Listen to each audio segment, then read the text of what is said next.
No matter if you are keeping books for the housing builder or the farmer, one thing remains. The accounting department is never going away. The accountant, you could say we're going to a flat tax and, oh, are you worried about losing your job? No, because we need to keep track of our finances somehow. Pam Trevisano is the owner of her own accounting business, Trevisano CPA Incorporated. Well, I am a CPA, so CPA stands for Certified Public Accountant. Basically, I'm an accountant that I've been licensed by the state of Ohio, and that's why the CPA initials are after my name. She does accounting for businesses and income tax for businesses and individuals.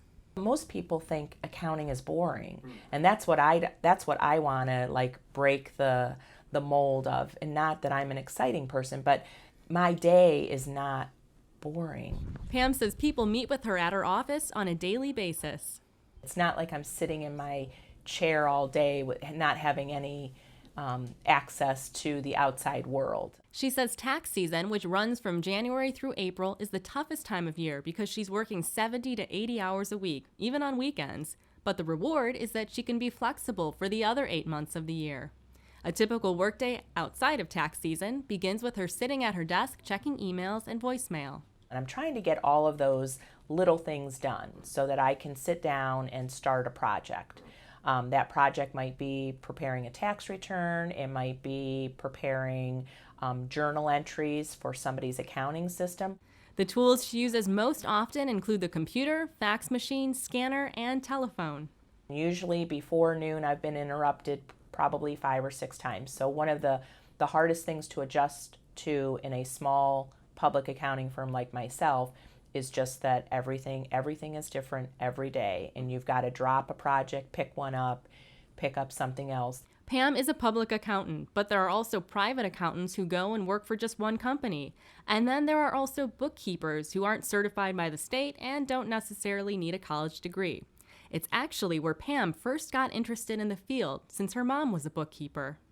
So my mom was a single mom who didn't have a college education, but through all of her years of working in an office, worked up to be, she was a bookkeeper, became an office manager, and then proceeded to become an executive director of a nonprofit agency. But that was about as high as she could get without having the education. I think my early exposure to an office and how it worked and seeing her do the bookkeeping duties intrigued me. So Pam went to college, worked at a large international accounting firm in downtown Cleveland, and worked up through the ranks for several years.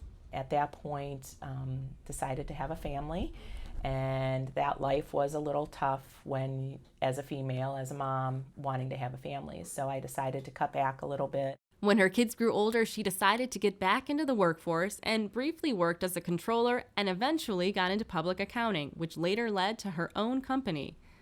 Pam believes there is a lot of potential in her industry in the next 5 to 10 years. There's very few accountants who come out of college without a job, and I can't say that about all college graduates. She says there are things you can do while still in school to prepare for a future in her field, like keeping your grades up, improving communication, math, and problem-solving skills. When I say problem solving, what I like to think about is, do you like to do a puzzle? Because that's what, if you sit down and you say, a puzzle confuses me, I don't like it, I'm not patient, I'm not organized, accounting's not going to be for you. If you say, I love to have these 1,000 pieces, and I love to say, I know it needs to look like this, let me put them together, let me make it work. You might have different tools, you might have a different table or different lighting or whatever to do that puzzle than I do, but hopefully we all come out to that end result. It's a game. It's like, let me put this stuff together.